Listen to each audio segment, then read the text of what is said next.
agora no ano de 2014, segundo ano do Arraial Vereador Pedro Marinho, onde tivemos bastante sucesso, aceitação do público da comunidade de Maranguapium, onde veio prestigiar as quadrilhas juninas, comidas típicas que tivemos aqui. A população abraçou a ideia do vereador e um grande sucesso. Ano que vem vamos continuar com o projeto que vem dando certo, vamos apresentar mais números de quadrilha, vamos melhorar e aperfeiçoar cada dia mais nossos eventos.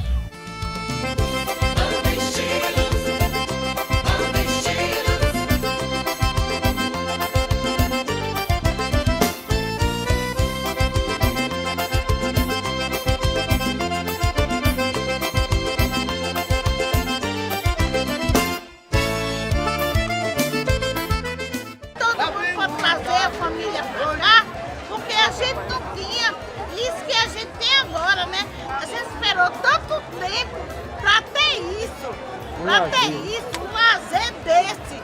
E hoje ele fez isso com a gente. Tá tudo animado, todo mundo tá gostando aqui, tá deixando de ir pra fora pra vir pra aqui. Pra vir pra aqui, se animar, se alegrar, ver as quadrilhas, ver tudo e vir a quem? A ele. E no final, ainda tem pé de serra.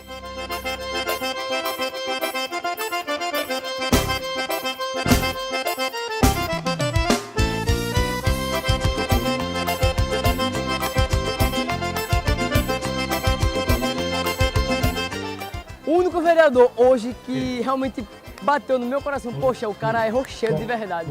A gente percebe que ele quer reacender a cultura. Então isso é muito proveitoso pra gente que gosta da arte. Então, Pedro Marinho, em nome da Junina Bacamarte, a gente agradece de coração.